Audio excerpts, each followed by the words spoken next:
Can I see your smile? There we go. All right. Okay. Now, at Right to Play, we focus on communication skills, problem solving, negotiating, assertiveness. Why? Because they are foundation for leadership and team skills. You see, those games that you were playing actually was helping you develop skills that as leaders you would be using. This is the core message that I'd like to emphasize with you. It's not easy being a leader. Why? You need to develop this first.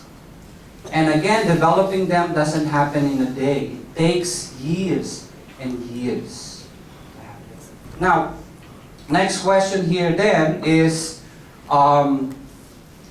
if play is necessary for human development, what do we need to do now so that we can really learn from play? So, let me focus your attention on the last sentence, which is, when play is purposeful, learning happens. Again, when play is purposeful, learning happens. So how do we make games or play become purposeful? As I said, we use a questioning technique called RCA, reflect, connect, and apply. It's a 3-stage learning strategy that helps learners, about their experience. And I'm going to share this to you. And again, as I said, this will be further shared to you later on by our team. Try to play during the first workshop. So let me just quickly bore you with the theory. This is not an invention of Right to Play. It's actually by an American expert called David Cole.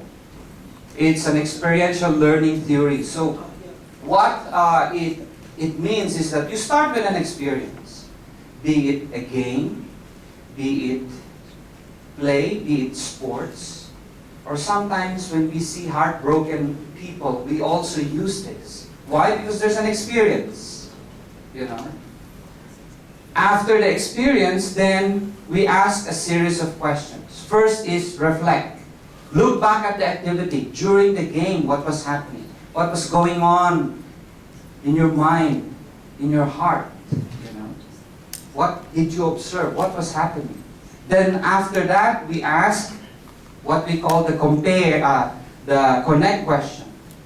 Connect question is now stepping out of that game, out of that experience, and linking it to something in the past. And then after that question, we now ask apply. Okay?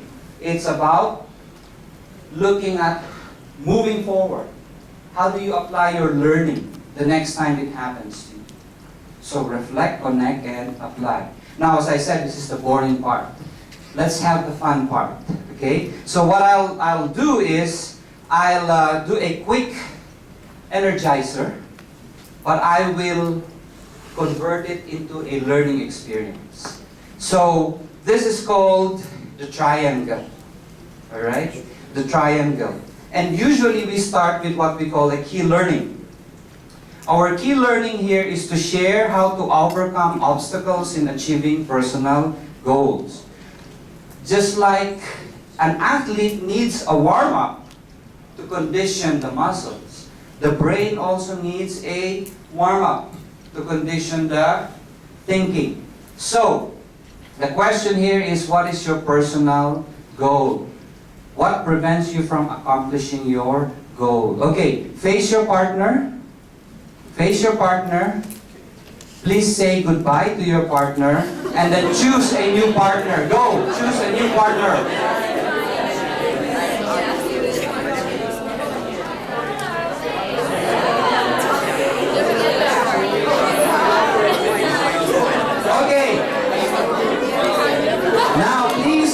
Share with your partner, just 1 minute. What is your personal goal? What prevents you from accomplishing your goal? Go.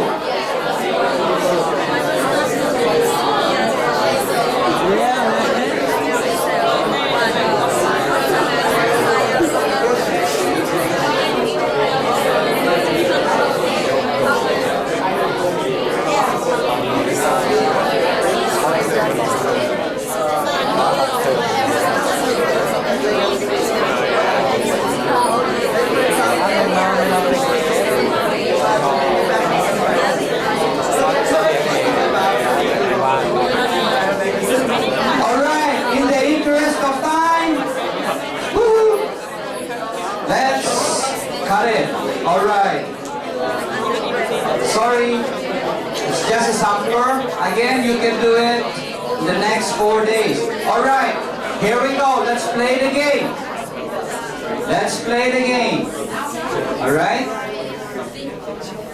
The game is called Triangle. This is just an energizer. It's one of those energizers that we usually use in youth forums like this. You know, anyone familiar with the triangle? Oh no. Okay, so let me explain what it is. All right, here we go. Listen, please. Listen. What you need to do is look around the room and then choose 2 persons that in your mind, when I say go, you're going to form an equilateral triangle or triangle with 3 equal sides. Okay? Now, again, for example, I'll give you an example. Do not tell the person, all right? So in your mind only. So, for example, I will choose Kenny in my mind only. Okay, and then I will choose Zaid Amer. Okay, so when Ernie says go, what you need to do is, without looking at them or telling them, form a perfect triangle. Be careful because they will be moving because they'll be forming their own triangles. So you have to form a perfect triangle with them. Alright? Make sure that you hold that perfect triangle.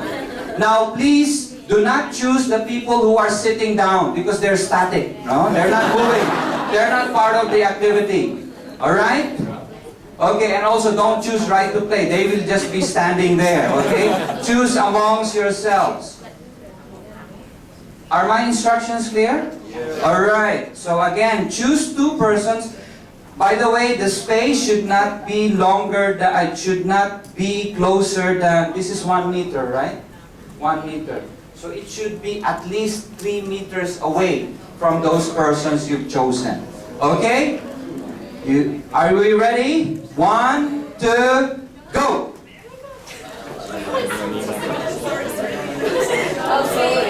Don't look at the person. At least 3 meters away.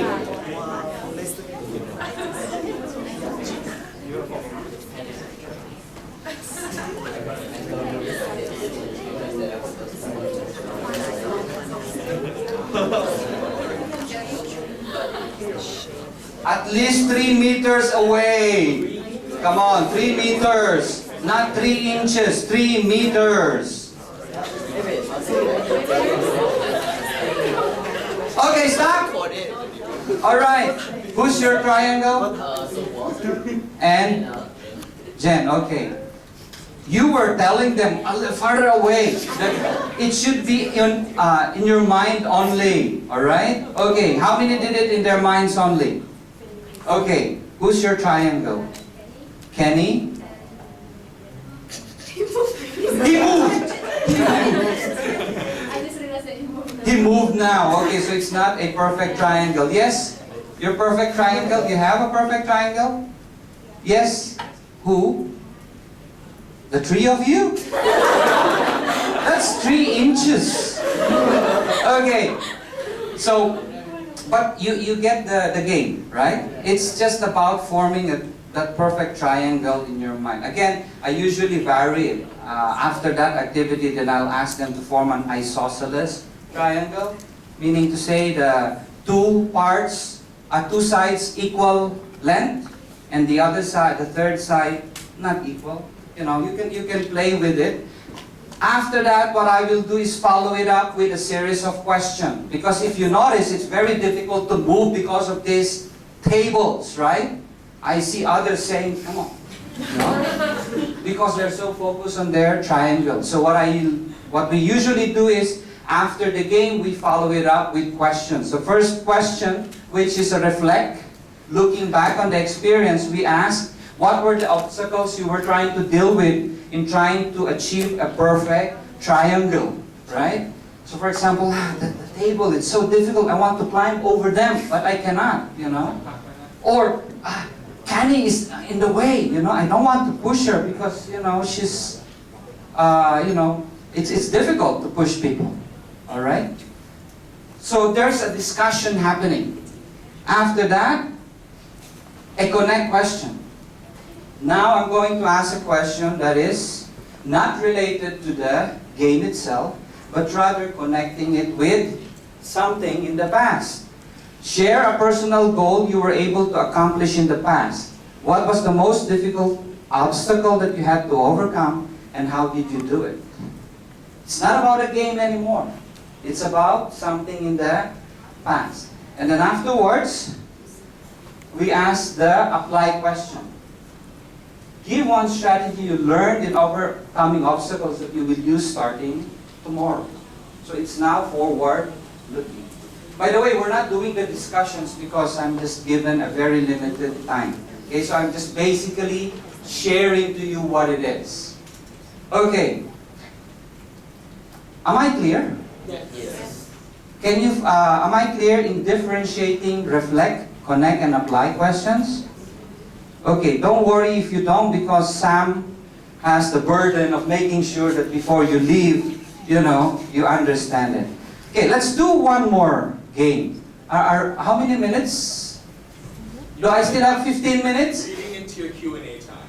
So you've got about 15 15, minutes. what? 15 minutes. Oh, I have 15 minutes more for the... Including your Q&A. Oh, including my Q&A. Oh. Okay, let's do a quick one. Find a partner. Go. Find a partner. Partner. Somebody new. Fa. Can you be my partner? Okay. Okay. Now, please. This is called 1, 2, 3. This is called 1, 2, 3. Okay. So it's easy. We count 1, 2, 3, taking turns. 1, 2, 3. Okay. Here we go. 1, 3, 2, 1, 3, 2. 4 times as fast as you can. All right. 4 times as fast as you can. Ready? 1, 2, go. 1, 2, 3. 1, 2, 3.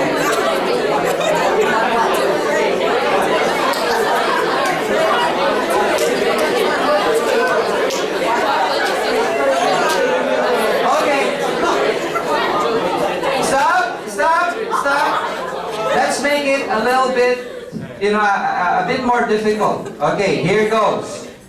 So, still 1, 2, 3, but 1, instead of saying 2, she claps her hand, and then 3.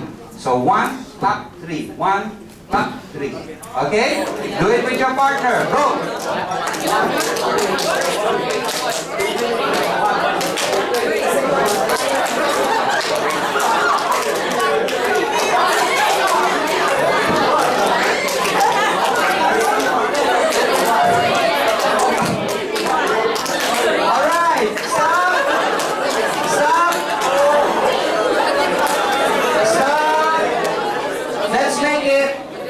Difficult. Okay, here goes.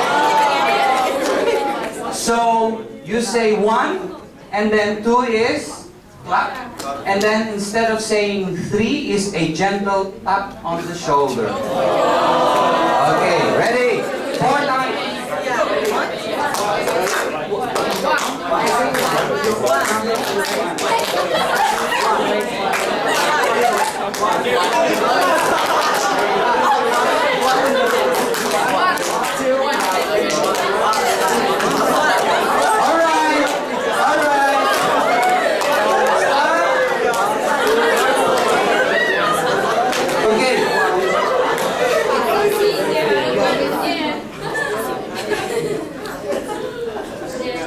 One activity, but I can use it for 3 life skills. First life skills is to develop concentration skills and attention, right? So this can be my question for reflect. How many of you did not make any mistakes at all? What did you do to maintain your concentration, right? Connect question. When studying for an examination, what do you usually do to maintain focus or concentration? Apply. If a friend asks you for tips on how to concentrate on doing something, what will your advice be? One game on concentration. The same game for recognizing and dealing with one's personal feelings and thoughts on personal space. Because here, there is a touch involved, right? Are you sensitive? So your focus now is not on concentration, your focus now is on touching. So this is about, okay. The third is on dealing with unfamiliar situation. Okay, so these are the questions for personal space. How did it feel when your partner touched you? Oh, it's fine. Are you sure? Alright. At home, which touch makes you comfortable? At school, which touch makes you uncomfortable? No? The next time someone touches you and you feel uncomfortable, what do you think you should do, right? So it becomes now, the same activity becomes now a vehicle for learning. And then there's the key learning for developing skills in dealing with unfamiliar situation. So one game, 3 key learning. Without you knowing it, you're learning something while having fun, right? Yes. Okay, there we go. So I won't do the last activity. My Q&A is It's almost gone, but Almost how gone. much time would you like for your workshop? A full hour? For the workshop, no, I want to give them the full hour. So, Okay. 1 minute, please. Last slide, and then we can Okay. get into the question Q&A. Okay. Okay. You might ask me early, why this fuss about reflect, connect, and apply? Okay. Bloom's stages of learning. Anybody familiar here? Okay, there we go. Choose. Bloom's stages of learning. This is used by educators as a reference point, as a formula, because this is how we learn. This is not exactly linear, but Benjamin Bloom or Orlando Bloom. Benjamin Bloom. Again, an American educator, came up with an idea that in order for us to have a better understanding of how people learn, these are the stages. So the first stage is remembering, recognizing and recalling facts. Understanding what the facts mean. The third is applying the facts, concepts, or ideas. Fourth is analyzing. Fifth is evaluating, and the last is creating. Alright? So, when we do a reflect, connect, apply exercise, what we're actually doing is engaging the learner to what we call higher order thinking. Because they're just not recalling information. They're trying to analyze, they're trying to connect, they're trying to create. When somebody or when the facilitator or the youth leader asks, what strategy will you be using the next time somebody touches you, not appropriately, then you're creating. You're engaged in creating new ideas or new strategies. So there's so much thinking that happens behind the reflect, the connect, and the apply. So it's just not games. It's games with a purpose. Alright, please thank your partner.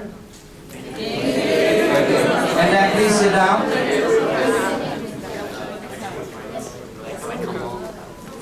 Okay, I just like to end with a quote from Eugene Ionesco, a French playwright. He said that it is not the answer that enlightens, but the question. One of the things that I can share to you is that as a leader, an ASEAN leader, instead of telling, ask the question. Because it's not the answer that will enlighten, but the question. Once you ask the right question, you don't even need the answer. So with this, I conclude rather hesitantly my presentation. Thank you very much, Mr. Ernesto Rebustillo, for this very active and dynamic session. So we will now start the Q&A, and we will invite our 3 reactors.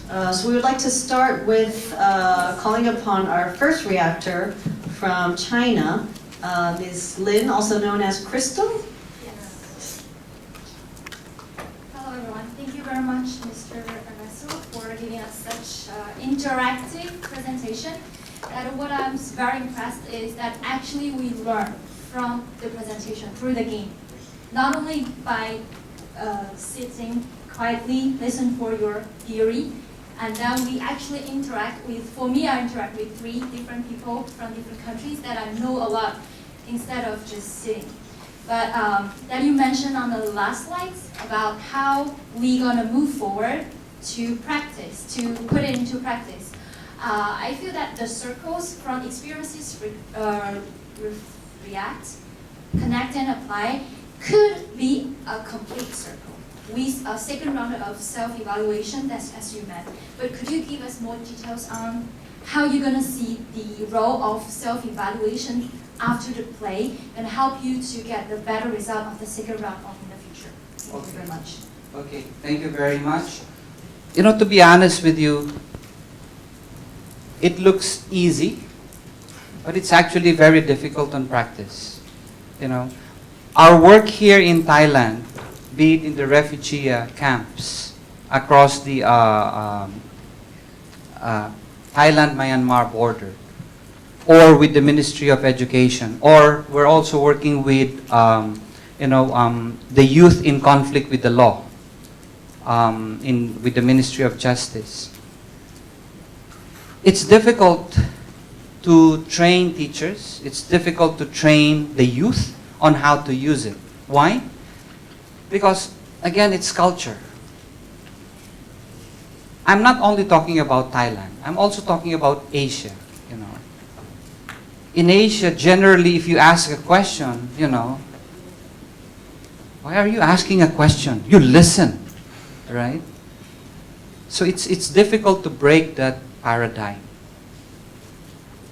That is why it's challenging for us for the simple reason that it's not the skills, but it's actually the mindset.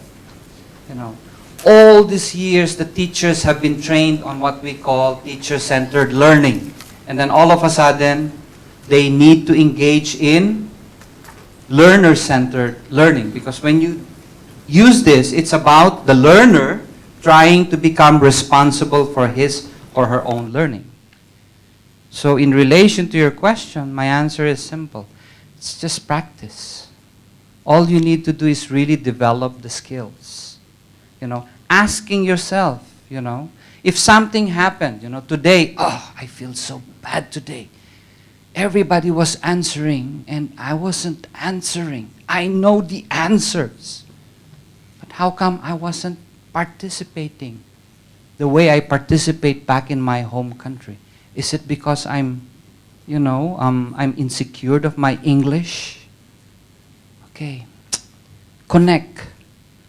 In the past, forums where I shine as a participant, what did I do? Okay, tomorrow, what will I do so that I can be more articulate? Doesn't have to be a game. It can be an experience. Practice, practice, practice. Did I answer your question? All right. Thank you very much. Thank you very much, Mr. Ernesto, and thank you, Crystal.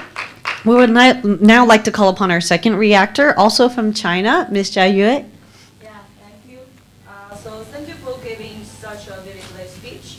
And I really get inspired through your unique methods and experiments. So I would like to answer a question towards my own leadership experience. I work for Beijing LGBT Center, and last year we successfully held the first business networking reception in Beijing. So as the leader of our member group, I usually to gather them first in a room or online and to get brainstorming, right? And then I, according to their wills and their abilities, to look at some tests for them. But sometimes I find, mostly it is good, but there always being one or two members who can't finish the task on time. So I want to ask, as a team leader, especially for a volunteer team in NGO, so how to balance the work efficiency and the volunteers' feeling? What kind of games could the NGO leaders use to accelerate the team efficiency? Oh, wow. Okay. I just have one I mean, I have a tip for you because you are from Beijing. Yeah. Okay. Then you need to contact Right to Play China because we have a program in China. You know, their head office is in Beijing, and I think they also have a office in Shanghai. You know? But that's the easiest way to do it, right? Just ask because they benefit from their own experience. Me answering your question, it's about sitting down with them. It's about asking questions. It's about trying to find out, you know, what are their challenges. Again, use the reflect, connect, apply. So I noticed that, you know, you found it very difficult to support the others in your work as a volunteer. You know, what makes it so difficult? Okay. And then try to make a connection. You know, you volunteered with the local volleyball team. You know, what skills there do you think made you successful? And then go to and apply. I mean, do you think you can do it? Apply this skill with that person. Why don't we try it tomorrow? So it's about, you know, because leadership is not about, hey, you know, listen to me, I have good ideas. Leadership is also about, hey, let's hear your ideas. What are your ideas? You know, it's about empowering others.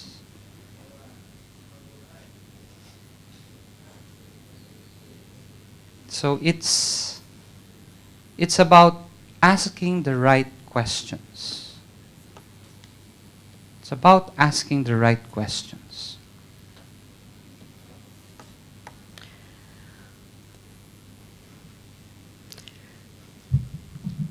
Has that answered your question? Yeah, I'll try to use another strategy to, yeah. Okay. So thank you for your question and thank you for sharing your thoughts and experience, Mr. Ernesto. And now for our last reactor, we would like to call upon Ms. Lin Yang from Vietnam.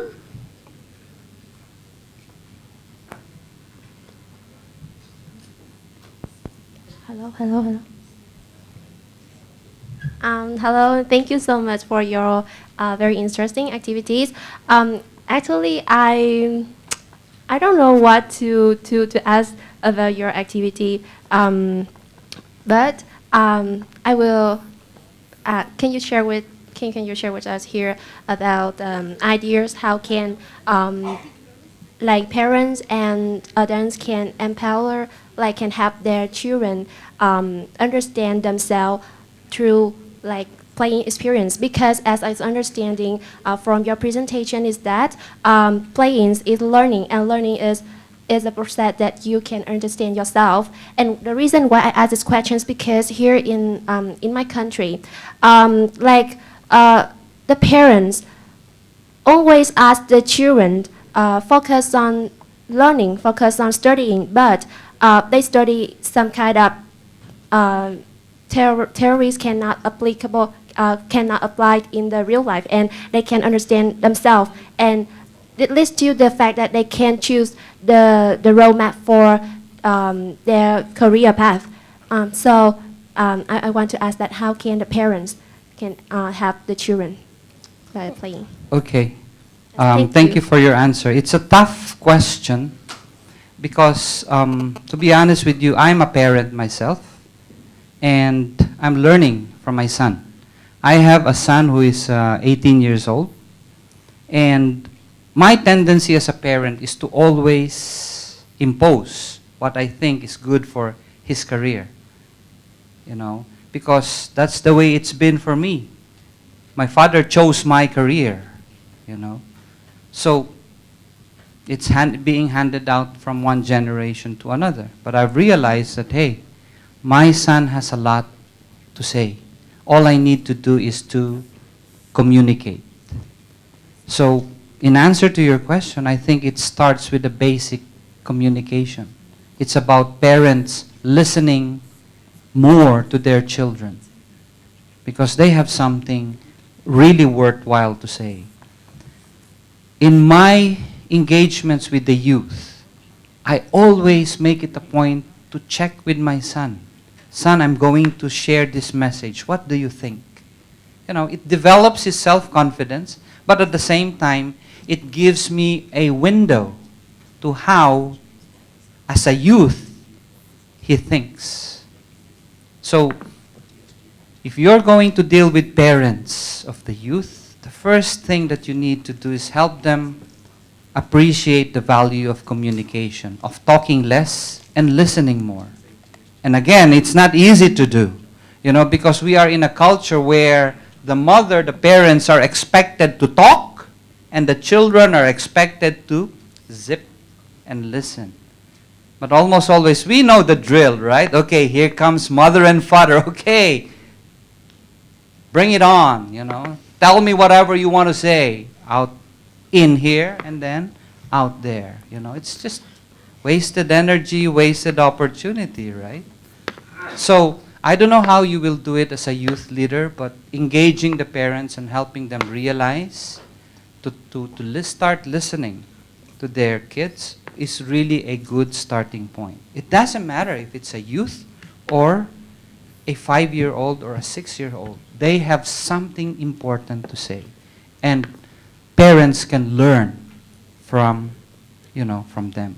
Now, if you want to know more about which particular games to use with parents, you ask Sam. He's got about 600 games to choose from. Sam is my colleague from Right to Play. Sam, can you please stand up? There he is. He's not an actor in Thailand. He's part of Right to Play. You know. Did I answer your question?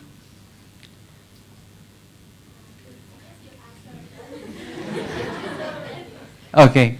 But it's tough, right? It's tough because, again here, let me teach you or let me share to you one principle in leadership. It's what we call upward communication. Upward communication. How do you communicate upwards? Because communicating upwards to parents, because parents have authority, right?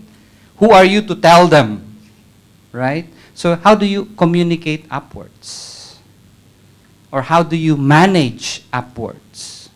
Leadership is not only about communicating downwards, it's also about communicating upwards. You know, and again, don't tell me that, hey, we are youth leaders, we don't work with parents. Leadership is about the ability to influence others. That includes parents as well. So yes, it's tough, but you have to start somewhere. And start with your own parents. Thank you very much. I think we have all learned some invaluable lessons and tools. So we would like to close the Q&A session for now, and let's have a round of applause for Mr. Ernesto.